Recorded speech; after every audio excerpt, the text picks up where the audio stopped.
안녕하세요.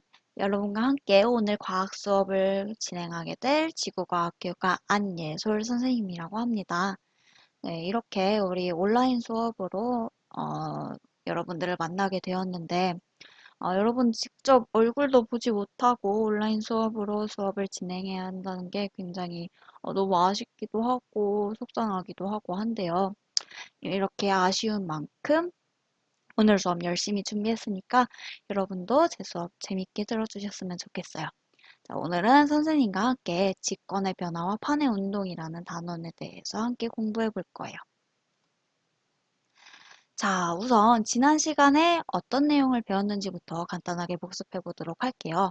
지난 시간에는 우리 지구 시스템에서 일어나는 다양한 변화에 대해서 배웠었어요. 그러한 변화를 일으키는 다양한 에너지원들이 있었죠. 혹시 무엇이 있었는지 기억이 나나요? 네, 지금 그림에서도 보이시죠? 그림에서도 보다시피 태양 에너지, 지구 내부 에너지, 그리고 조력 에너지와 같은 에너지들이 있었어요.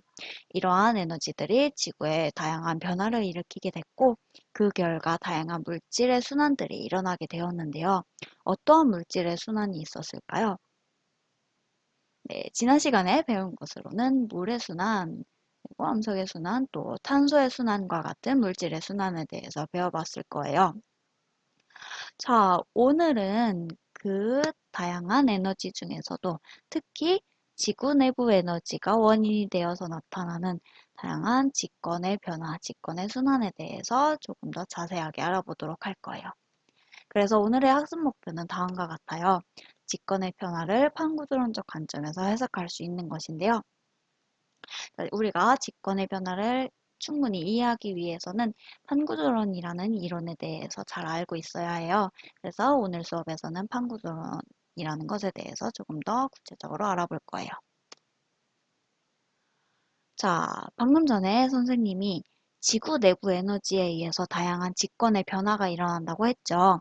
이렇게 나타나는 직권의 변화를 우리는 지각변동이라고 불러요. 자, 지각변동이라는 말을 들으면 어떠한 현상이 여러분은 떠오르나요? 네, 선생님이 좀 다양한 예시를 가져와 봤는데 지각변동의 예시로는 화산활동, 지진, 그리고 습곡산맥의 형성, 또 대륙이 이동하면서 뭐 바다가 생기거나 사라지는 현상, 이러한 현상들을 통틀어서 지각변동이라고 불러요. 자, 지금 이제 여러분의 학습지를 꺼내볼 시간인데요. 네, 제가 여러분들께 업로드를 해드린 학습지가 있을 거예요. 그래서 그 학습지의 1번 문항을 지금 풀어볼 거예요. 그 첫 번째 문항은 여기 지금 나와 있는 네 가지 지각변동 중에서 짧은 시간에 걸쳐서 일어나는 지각변동과 오랜 시간에 걸쳐서 일어나는 지각변동을 구분하는 문제가 있을 거예요. 그 문제를 한번 풀어보고 이러한 지각변동이 일어나는 이유는 무엇인지에 대해서도 한번 생각해서 학습지를 채워보도록 할게요. 사실 우리가 이 이유에 대해서는 배워본 적이 없기 때문에 아직은 잘 모를 수도 있어요. 그런데 뭐 어떤 답이든 괜찮으니까 한번 생각을 해보도록 할게요. 학습지를 다 채웠다면은 한번 답을 맞춰보도록 할 텐데요. 첫 번째 문제는 굉장히 어렵지 않았을 것 같아요. 우선 짧은 시간에 걸쳐서 일어나는 지각변동의 예시로는 화산과 지진이 있겠고 또 오랜 시간에 걸쳐서 일어나는 지각 변동에는 습곡산맥의 형성과 대륙의 이동이 있겠죠.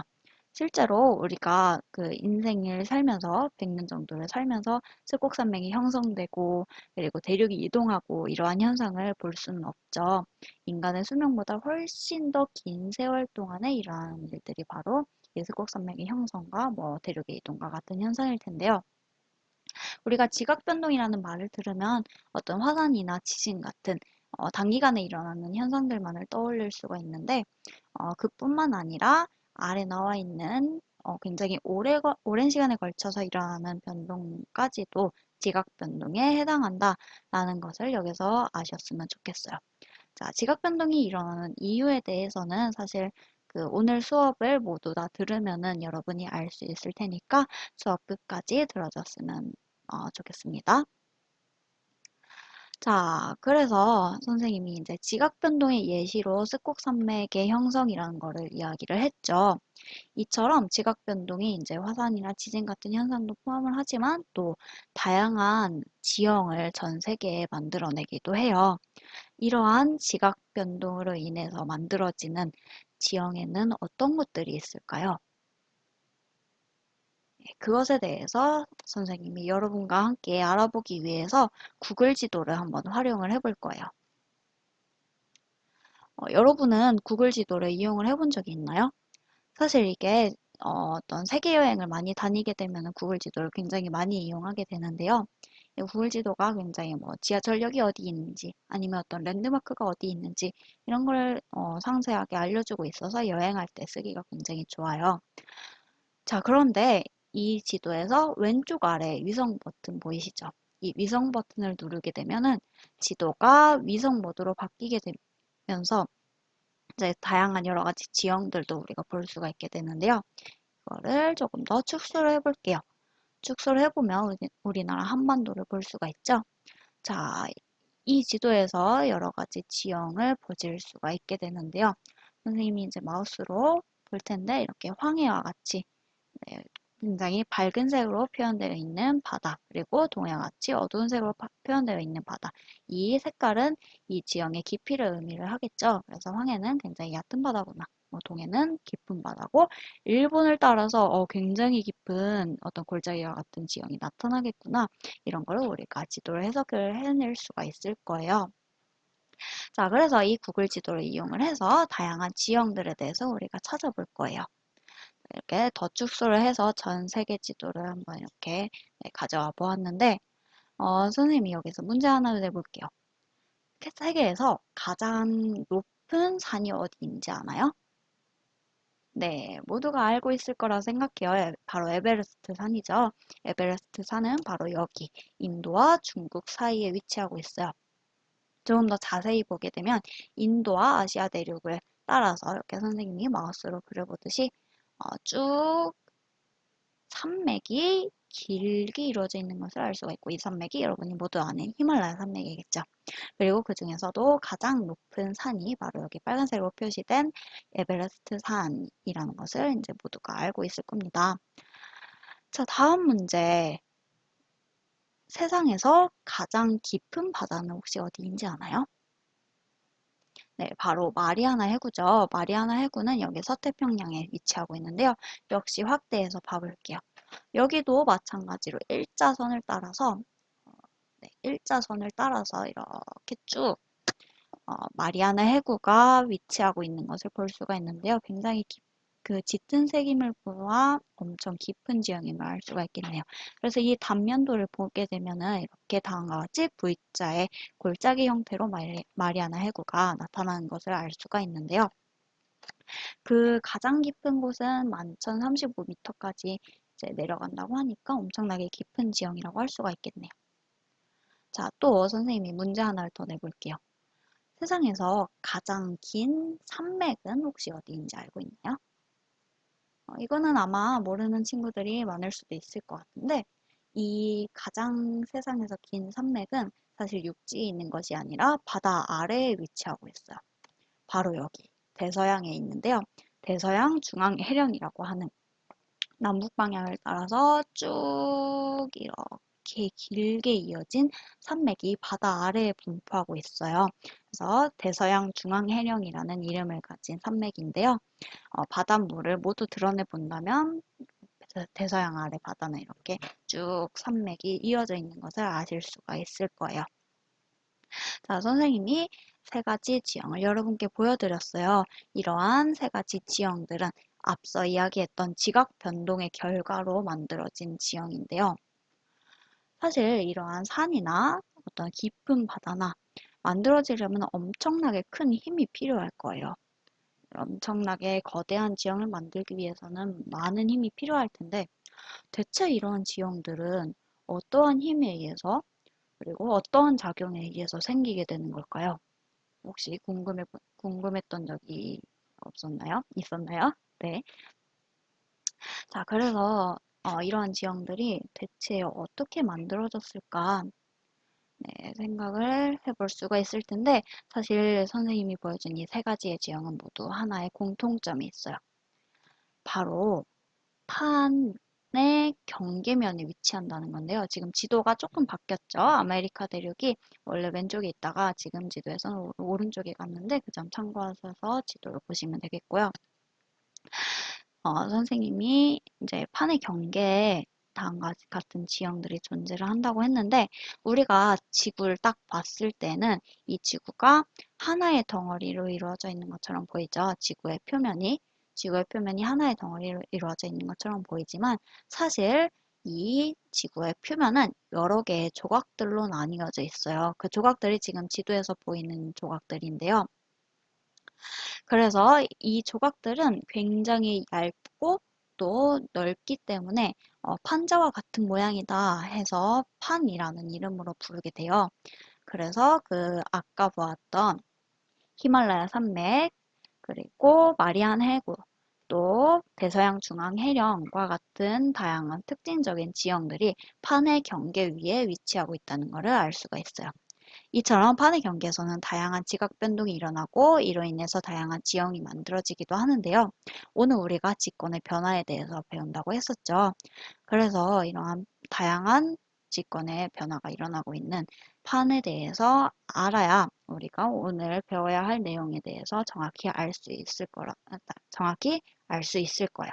그래서 지금부터 우리가 판이 무엇인지 그리고 판 구조론이 무엇인지에 대해서 조금 더 자세히 배워보도록 할게요. 자, 이 판이 우리가 이 판 구조론을 공부하기 위해서 어떤 부분을 좀 주목해야 될지, 여러분들에게 여러분이 좀 더 감을 잘 잡을 수 있도록 선생님이 이렇게 지구 내부 사진을 가져와 보았어요. 초등학교 때부터 많이 봐봤었죠?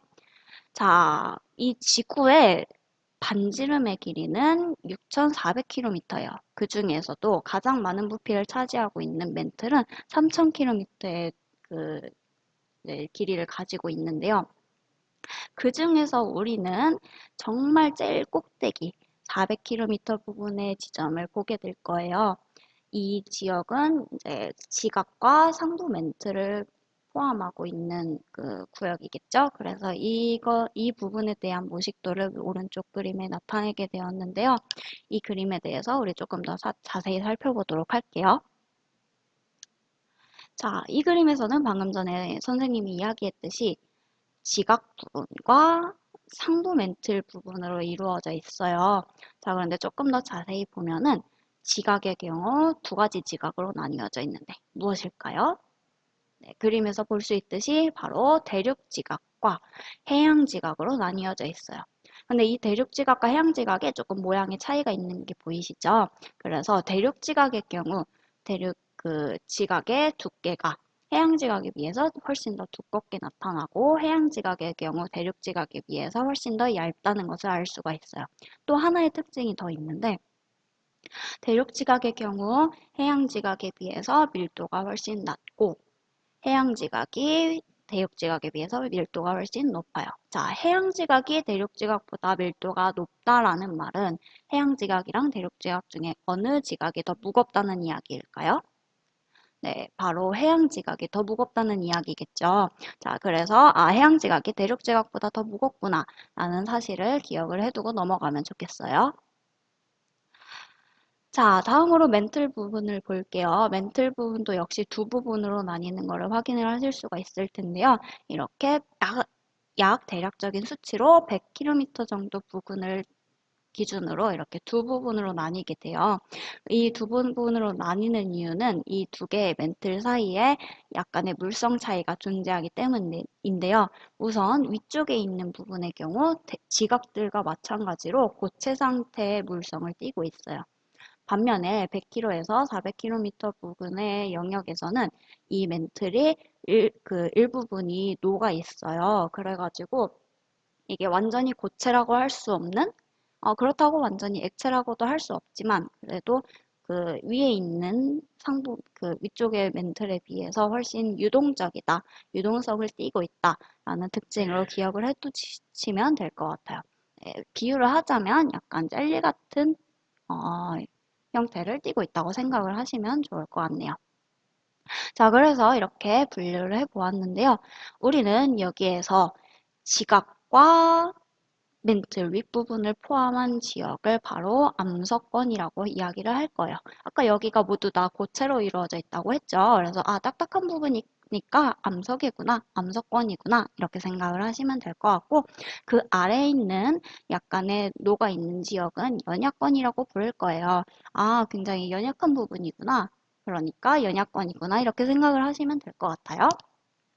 자, 이 그림에서 보시면 이렇게 지구의 가장 표면부는 암석권으로 이루어져 있어요. 근데 아까 지도에서 보았듯 이 암석권은 여러 개의 얇고 넓은 조각으로 이루어져 있다 그랬죠. 그래서 그 암석권의 각각의 조각을 아까 보았던 판이라는 용어로 부를 거예요. 자, 이 판도 두 가지 종류로 나뉘게 되는데 대륙 지각을 포함하고 있으면 대륙판, 그리고 해양 지각을 포함하고 있으면 해양판이라고 부르게 될 거예요. 자, 그러면은 지각의 그 직권의 가장 상부 부분은 암석권과 연약권으로 이루어져 있고 암석권은 각각의 판 조각으로 이루어져 있구나라는 구조를 여러분이 이해하실 수 있을 거라고 생각해요. 자, 그래서 방금 보았듯이 이렇게 여러 개의 판들로 직권의 표면이 구성이 되어 있는데요. 자, 여기 지도를 보면은 여러 화살표들이 그려져 있는 게 보여요. 이 화살표는 판이 그 방향으로 지금 움직이고 있다라는 것을 표현을 한 건데요. 실제로 그 판이 엄청나게 많이 움직이지는 않아요. 빠른 속도로 움직이고 있지는 않고 대략적으로 연구를 해봤을 때 1년에 그 작으면 2cm 그리고 가장 빠른 판은 20cm 정도까지 이동을 한다고 하는데요. 평균적으로 10cm 정도 이동한다고 하니까 거의 우리 손톱이 자라는 길이와 비슷한 속도로 판들이 아주 조금씩 움직인다고 생각하시면 될 것 같아요. 하지만 지구의 나이를 생각을 해봤을 때, 이 판의 운동이 계속된다면 대륙이 굉장히 먼 거리를 이동하는 현상도 일어날 수 있게 되겠죠. 아무튼 판은 지금 현재도 계속 움직이고 있어요. 자, 그런데 이 무겁고 넓은 커다란 판이 대체 어떻게 지구에서 움직이고 있는 걸까요? 그거에 대해서 우리 또 함께 알아보도록 해요. 자, 이 판의 움직임을 설명하기 위해서 선생님이 이렇게 물이 담긴 수조를 한번 그려보았어요. 이 수조의 아랫부분에 선생님이 이렇게 가열을 하게 되면은 이 수조 안의 물에서는 어떤 현상이 일어나게 될까요? 네, 여러분이 초등학교 때부터 아주 잘 배웠을 거라 생각해요. 이 뜨거운 거는 위로 올라가게 되고, 그리고 차가운 것은 무거워서 아래로 내려가기 때문에 대류 현상이 일어나게 될 거예요. 모두 다 잘 알고 있죠? 자, 그런데 이렇게 대류 현상이 일어나고 있는 수조 위에, 물 위에 선생님이 이렇게 나무도막을 둥둥 띄워놨어요. 그러면은 이렇게 둥둥 떠 있는 나무도막은 대류 현상이 일어나는 물 위에서 어떻게 움직이게 될까요? 네, 아무래도 이렇게 물의 흐름을 따라서 양옆으로 갈라지는 운동을 하게 될 거예요. 이와 마찬가지의 현상이 지구에서도 일어나고 있어요. 우리 아까 암석권과 연약권에 대해서 배울 때 연약권은 유동성이 있는 부분이라고 했죠. 그래서 이 수조에 물과 같은 역할을 하게 돼요. 그리고 그 위에 있는 암석권은 이 연약권 위에 둥둥 떠 있는 나무도막과 같은 이제 형태를 하게 되는데요. 그래서 선생님이 가져온 영상 자료를 함께 보시게 되면 연약권에서는 연약권의 하부가 굉장히 뜨겁기 때문에 계속해서 대류 현상이 일어나고 있어요. 그래서 그 대류 현상이 일어나는 위에 떠 있는 암석권에서는 판에 암석권에서는 이제 이동이 일어나게 되는 거죠. 그래서 그림을 자세히 보시면 영상을 자세히 보시면 이 대류가 멘틀 대류가 상승하고 있는 곳에서는 두 판이 어떻게 되나요? 서로 경계면을 따라서 벌어지고 있는 현상을 보실 수가 있고 그 양옆에 메틀 대류가 하강하는 지역에서는 두 판이 만나서 서로 충돌하는 모습을 보실 수가 있게 될 거예요. 그래서 판들에는 다양한 그 벌어지는 판과 이렇게 모여서 수렴한 충돌하게 되는 판이 이제 생기게 되는 거예요. 이렇게 판의 운동을 설명을 해볼 수가 있을 거예요. 네, 아까 학습 목표에서도 오늘 우리가 판 구조론에 대해서 배워보게 된다고 이야기를 했었죠. 자, 판 구조론의 정의는 다음과 같아요. 직권의 표면을 약 10개, 10여 개 정도의 판이 구성을 하고 있고, 이러한 판이 움직이고 있기 때문에 판의 경계에서 아까 보았던 지진, 화산 활동과 같은 지각 변동이 일어난다고 설명하는 이론이 바로 이 판 구조론이 되는 거예요. 자, 우리 여기까지 수업을 듣고 학습지를 한번 보시면 학습지의 2번 문제, 2번, 네, 번호 2번 판구조론이라고 제목이 적혀 있는 내용의 빈칸들을 모두 채울 수가 있을 거예요. 그래서 이 내용을 한번 채워보면서 네, 다 채워보고 우리 다음 내용으로 한번 넘어가 보도록 할게요. 네. 자, 그런데 우리 아까 계속 이야기를 했는데 그 지각 변동이 일어나는 지역은 바로 판의 경계 부분이라고 했어요. 그래서 우리가 판의 경계에 대해서 조금 더 자세히 알 필요가 있는데요. 자, 판의 경계는 다음과 같은 세 종류로 나뉘게 돼요. 발산형 경계, 수렴형 경계, 보존형 경계라고 이제 이름이 붙어 있는데요. 각각의 경계가 어떤 경계인지 한번 알아보도록 할게요. 우선 발산형 경계는 발산이라는 말을 들었을 때 어떤 경계일 것 같나요? 네, 발산형 경계는 판의 경계를 기준으로 두 개의 판이 갈라져서 서로 멀어지는 경계예요. 그리고 아까 본 영상을 생각을 해봤을 때 멘틀 대류가 상승하는 지역에 해당하겠죠.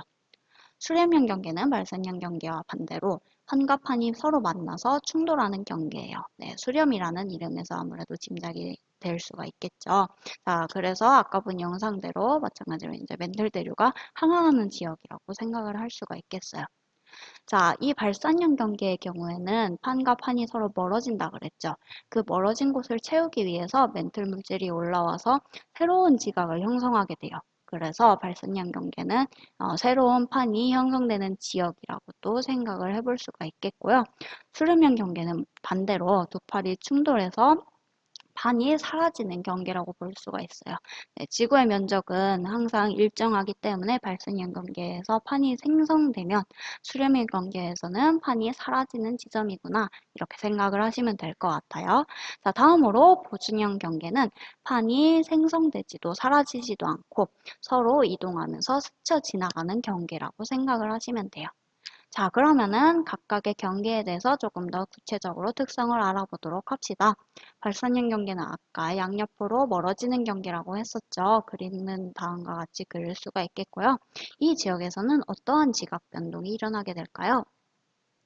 네, 이곳에서는 화산 활동이 굉장히 활발하게 나타나고 또 지진도 활발하게 나타나는 지역이에요. 해령이라는 지형이 형성되게 되고 또 아까 봤던 가장 긴 산맥인 대서양 중앙 해령이 이에 해당해요. 그리고 이 발산형 경계는 많은 경우 바다 아래에 있지만 아이슬란드와 같이 육지 위에 존재하는 경우도 있어요. 자, 여기서 해령이라는 단어에 대해서 조금 익숙하지 않은 친구들도 있을 것 같아요. 자, 그런데 이 해령의 해자를 봤을 때, 이 해령은 어디에 위치하고 있을 것 같나요? 네, 맞아요. 해령은 바다에 위치하고 있는 깊은 해저 산맥이라고 보시면 되는데요. 자, 이 해령이 왜 생성되느냐에 대해서 간단하게 설명을 해보자면 아까 발산형 경계가 멘틀 대류가 상승하는 지역이라고 이야기를 했었죠. 그래서 그 멘틀이 상승하는 힘에 의해서 위에 있는 지각이 들리면서 마치 산맥과 같은 지형이 형성된다고 보시면 될 것 같아요. 아까 보았던 대서양 중앙 해령이고요. 자, 다음으로 수렴형 경계로 넘어가야 될 건데요. 우리 아까 해양 지각 그리고 대륙 지각으로 두 가지의 지각이 나뉜다고 했었는데 이 각각의 지각의 그 종류에 따라서 이 수렴형 경계의 양상이 조금 다르게 나타나게 되는데요. 그것에 대해서 조금 이렇게 두 가지로 분류를 해서 봐보도록 할게요. 우선 첫 번째 경우 해양판과 해양판 또는 해양판과 대륙판이 충돌하는 경우에 대해서 알아볼게요. 자, 첫 번째로 해양판과 해양판이 만나게 되는 경우에 두 개의 판 중에서 조금 더 밀도가 큰 판이 있어요. 그래서 그 밀도가 큰 판이 밀도가 작은 판 아래로 미끄러져 내려가는 현상이 일어나고 이러한 현상을 우리는 섭입이라는 단어로 불러요. 자, 해양판과 대륙판도 마찬가지야. 조금 더 무거운 판이 가벼운 판 아래로 섭입하게 되는데, 자, 어떤 판이 어떤 판 아래로 내려가게 될까요? 네, 아까 배웠던 내용을 잘 기억하고 있다면 해양판이 대륙판 아래로 섭입하겠구나 라는 점을 기억할 수가 있을 거예요. 해양판이 대륙판보다 더 무겁다고 했죠. 자, 그래서 수렴형 경계에서는 이러한 수렴형 경계에서는 화산 활동도 잘 일어나고 또 지진도 활발하게 일어나게 돼요. 자, 형성되는 지형은 다음과 같은데 이거 하나씩 또 선생님과 함께 알아보도록 할게요. 자, 우선 해구라는 지형에 대해서 알아볼 건데 해구도 역시 해자를 봤을 때 어디에 위치할 것 같나요? 네, 바다 아래에 존재하게 되겠죠. 바다 안에 위치하는 V자 모양의 깊은 해저 골짜기 우리가 해구라고 하는데요. 해구가 왜 생성되는지 조금 더 자세히 그림을 보게 된다면 지금 하나의 판이 다른 판 아래로 섭입을 하고 있죠. 그 섭입을 하고 있는 판이 섭입을 당하는 판을 함께 아래로 끌고 내려오면서 V자 모양의 굴곡이 생기는 것을 보실 수가 있을 거예요. 이러한 굴곡이 골짜기가 바로 해구다라고 생각을 하시면 될 것 같아요. 아까 지도에서 보았던 마리아나의 해구의 경우도 마찬가지의 경우입니다. 자, 다음으로 우리 호상열도라는 것에 대해서도 함께 알아볼게요.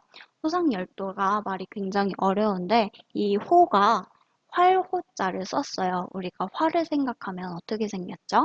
네, 이렇게 구부러져 있는 모양이라고 생각을 하시면 될 것 같은데요. 호상은 활 모양이다. 그리고 열도는 나열되어 있는 섬이다. 그래서 활 모양으로 늘어서 있는 화산섬을 우리가 호상열도라고 부르게 돼요. 네, 호상열도가 왜 만들어지느냐를 보시면 이렇게 판과 판이 만나서 하나의 판이 섭입하게 되면 섭입을 당한 판 쪽에 마그마가 만들어지게 돼요. 이 마그마가 분출해서 만들어진 것이 바로 이 화산섬들인데요. 이 화산섬들이 수렴형 경계를 따라서 쭉 일자로 늘어서게 되겠죠. 그래서 만들어진 것이 바로 이 호상열도라고 할 수가 있겠습니다. 이러한 호상열도의 예시로는 우리가 정말 잘 알고 있는 화산섬, 화산섬이라 그 섬나라 어디죠? 네, 바로 일본을 호상열도의 중요한 예시로 들 수가 있을 것 같아요. 그래서 네, 여러분이 알고 있듯이 이 일본은 굉장히 화산 활동도 많고 지진도 많은 지역이죠. 바로 판의 경계에 위치하고 있기 때문이었어요. 자, 다음으로 습곡산맥에 대해서도 알아보도록 할게요. 습곡산맥도 되게 간단한데요. 양쪽에서 이렇게 수렴을 하고 있기 때문에 이 오른쪽에 있는 지각도 이렇게 양쪽에서 미는 힘을 받게 돼요. 그래서 그러한 미는 힘으로 인해서 습곡이 만들어지게 되고 그 습곡이 얽혀서 높이 솟아오르면서 만들어지는 산맥이 바로 습곡산맥이에요. 자, 이러한 스폭 산맥의 예시로는 남아메리카에 위치하는 안데스 산맥을 들 수가 있는데요. 지금 왼쪽 해안선을 따라서 이렇게 산맥이 위치하는 것을 여러분이 보실 수가 있을 것 같아요. 굉장히 길게 산맥이 있죠. 그런데 이렇게 선생님이 지금 그려놓은 빨간색 선이 바로 판의 경계예요. 이 판의 경계를 따라서 산맥이 형성되는구나. 이 점을 알고 가시면 될 것 같아요. 자, 우리 수리명 경계에 두 가지 유형이 있다고 그랬었죠? 그 두 번째 유형에 대해서도 한번 볼게요. 자, 이번에는 대륙판과 대륙판이 만나서 수렴형 경계를 이루었어요.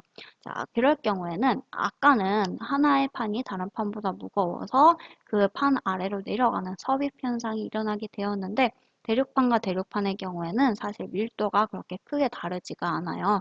그래서 서입하는 현상이 일어나지 않고 밑으로 미끄러 내려가지 않고 두 개의 판이 서로 얽혀서 높이 솟아오르는 현상이 일어나게 돼요. 자, 그래서 아까의 섭입형 경계와는 다르게 지진 활동은 많이 일어나게 되지만 화산 활동은 이곳에서는 거의 일어나지 않게 돼요. 자, 그리고 이 지역에서도 역시 아까와 같은 습곡 산맥이 형성이 되고 대표적으로 히말라야 산맥을 들 수가 있을 거예요. 네, 학교에서 영상을 찍다 보니까 종소리가 계속 들리네요. 죄송합니다. 자, 그래서 스콕산맥은 아까와 같은 원리로 만들어진다고 생각을 하시면 되는데 이 히말라야 산맥이 굉장히 독특해서 선생님이 조금 더 설명을 해보도록 할게요. 자, 아까 지도를 봤을 때 인도와 아시아 사이에 생성된 것이 바로 히말라야 산맥이었죠. 근데 이 인도가 사실은 지금은 대륙에 붙어 있는 지역이지만 옛날에는 지금 그림에서 나타나듯이 따로 떨어져 있는 섬이었어요. 그런데 대륙의 이동으로 인해 이 인도가 아시아 쪽으로 붙게 되면서 그 두 개의 대륙이 서로 충돌하게 되어서 다음과 같은 히말라야 산맥이 만들어지게 된 거예요. 굉장히 신기하죠? 자, 우리 마지막으로 보존형 경계에 대해서도 함께 알아보도록 할게요. 보존형 경계는 두 판이 서로 반대 방향으로 이동하며 스쳐 지나가는 경계라고 이야기를 했었어요. 그래서 이 지역에서도 지진은 많이 일어나지만 화산 활동은 일어나지 않아요. 자, 형성되는 지역으로는 변환 단층이 있고 대표적으로 산안드레아스 단층이 있는데요. 또 변환 단층이 무엇인지에 대해서 함께 알아볼게요. 변환 단층은 그림과 같이 서로 반대 방향으로 스쳐 지나가는 단층이에요. 저기 안쪽에 있는 단층, 그 지층의 경우 왼쪽으로 그리고 바깥쪽에 있는 지층의 경우 오른쪽으로 이동하고 있는 것을 볼 수가 있겠죠. 이렇게 반대 방향으로 스쳐 지나가는 그러한 단층을 변환 단층이라고 하고 대표적으로 변환 단층이 대부분의 경우 바다 아래에 있지만 육지에 드러나 있는 산안드레아스 지층을 예시로 들 수가 있는데요. 이 산안드레아스 지층은 지금 그림에서 보시는 것처럼 미국의 서부 지역에 위치하고 있어요. 그래서 이 지역에서는 굉장히 지진이 활발하게 일어나는 곳이라고 생각을 하시면 될 것 같아요. 자, 그래서 오늘 여러 가지 정보에 대해서 배웠죠. 너무 배운 게 많아서 많이 헷갈릴 수가 있을 것 같은데 여러분 학습지를 보시면서 한번 빈칸을 채우면서 배운 내용을 간단하게 복습해 보도록 할게요. 자, 우선 가장 먼저 왼쪽에 있는 판이 갈라져서 서로 멀어지는 경계를 무엇이라고 할까요? 네, 발산형 경계라고 했었죠? 그리고 판과 판이 서로 충돌하는 경계는 바로 네, 수렴형 경계였어요. 그리고 두 판이 서로 이동하면서 스쳐 지나가는 경계는 바로 보존형 경계다. 이렇게 이야기를 했죠. 그리고 발산형 경계는 멘틀 대류가 상승할까요? 하강할까요? 네, 상승하는 지역이고 수렴형 경계는 반대로 하강하는 지역이겠죠. 보존형 경계의 경우 두 판이 서로 반대 방향으로 이동하게 될 거예요. 자, 발산형 경계에서 나타나는 지형은 무엇이 있을까요? 그쵸, 해령이 있었죠. 수렴형 경계, 그 서위평 경계의 경우에는 어떤 지형이 나타났죠? 해구, 고상열도, 습곡산맥과 같은 지형이 나타났어요. 자, 마지막으로 대륙판과 대륙판이 맞붙는 경우에는 습곡산맥이 있었고, 네, 마지막이 아니었네요. 보존형 경계의 경우에서는 어떤 단층이 나타났죠? 바로 변환 단층이 나타났었어요.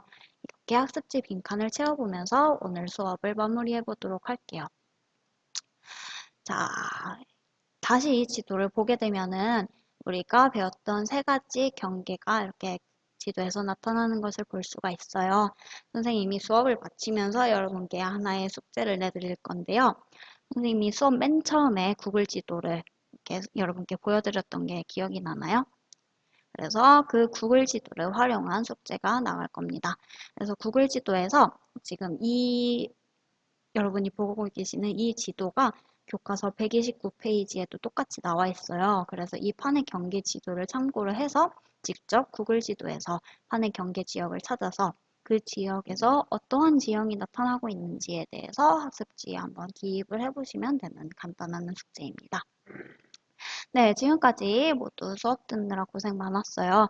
우리 다음 시간에는 저 말고 다른 교생 선생님과 함께 직권의 변화에 의해서 나타나는 지구 시스템의 변화에 대해서, 지구 시스템의 영향에 대해서 함께 알아보도록 할 거예요. 모두 수업 듣느라 고생 많았어요.